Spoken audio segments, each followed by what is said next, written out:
மத்தேயு நற்செய்தி அதிகாரம் 1.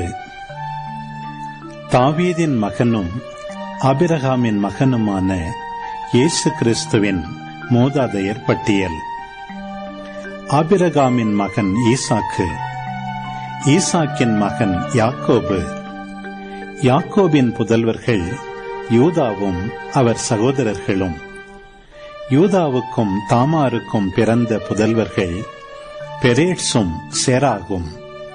பெரேட்சின் மகன் எட்சரோன், எட்சரோனின் மகன் இராம், இராமின் மகன் அமினதாபு, அமினதாபின் மகன் நகசோன், நகசோனின் மகன் சல்மோன், சல்மோனுக்கும் ராக்காபுக்கும் பிறந்த மகன் போவாசு, போவாசுக்கும் ரூத்துக்கும் பிறந்த மகன் ஓபேது, ஓபேதின் மகன் ஈசாய், ஈசாயின் மகன் தாவீது அரசர்.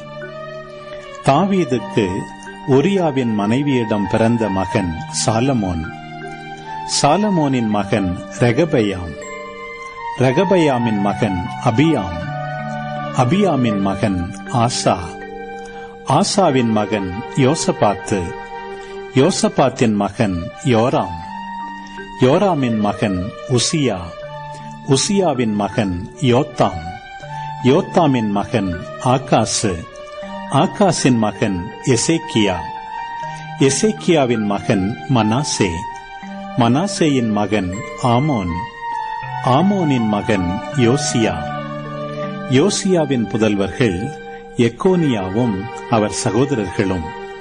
இவர்கள் காலத்தில்தான் யூதர்கள் பாபிலோனுக்கு சிறைப்பிடித்து செல்லப்பட்டார்கள்.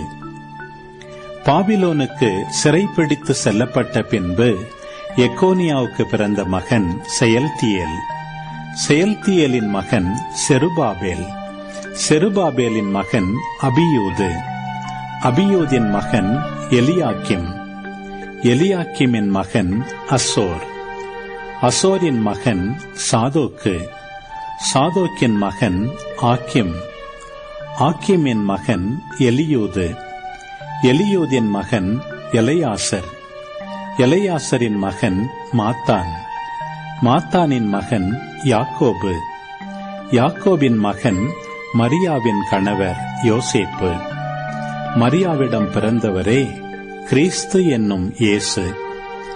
ஆக மொத்தம் ஆபிரகாம் முதல் தாவீது வரை தலைமுறைகள் 14. தாவீது முதல் பாபிலோனுக்கு சிறைப்பிடித்து செல்லப்பட்டவர்கள் வரை தலைமுறைகள் 14. பாபிலோனுக்கு சிறைப்பிடித்து செல்லப்பட்டவர்கள் முதல் கிறிஸ்து வரை தலைமுறைகள் 14. இயேசு கிறிஸ்துவின் பிறப்பையொட்டிய நிகழ்ச்சிகள். அவருடைய தாய் மரியாவுக்கும் யோசேப்புக்கும் திருமண ஒப்பந்தம் செய்யப்பட்டிருந்தது. அவர்கள் கூடி வாழும் முன் மரியா கருவுற்றிருந்தது தெரிய வந்தது. அவர் தூய ஆவியால் கருவுற்றிருந்தார். அவர் கணவர் யோசேப்பு நேர்மையாளர். அவர் மரியாவை இகழ்ச்சிக்கு உள்ளாக்க விரும்பாமல் மறைவாக விலக்கிவிட திட்டமிட்டார். அவர் இவ்வாறு சிந்தித்துக் கொண்டிருக்கும் போது ஆண்டவரின் தூதர் அவருக்கு கனவில் தோன்றி, யோசேப்பே, தாவீதின் மகனே, உம் மனைவி மரியாவை ஏற்றுக்கொள்ள அஞ்ச வேண்டாம். ஏனெனில் அவர் கருவுற்றிருப்பது தூய ஆவியால்தான். அவர் ஒரு மகனை பெற்றெடுப்பார். அவருக்கு இயேசு என பெயரிடுவீர். ஏனெனில் அவர் தம் மக்களை அவர்களுடைய பாவங்களிலிருந்து மீட்பார் என்றார். இதோ, கன்னி கருவுற்று ஓர் ஆண்மகவை பெற்றெடுப்பார்.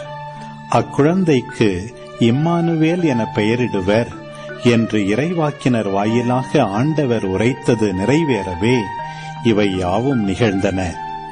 இம்மானுவேல் என்றால் கடவுள் நம்முடன் இருக்கிறார் என்பது பொருள்.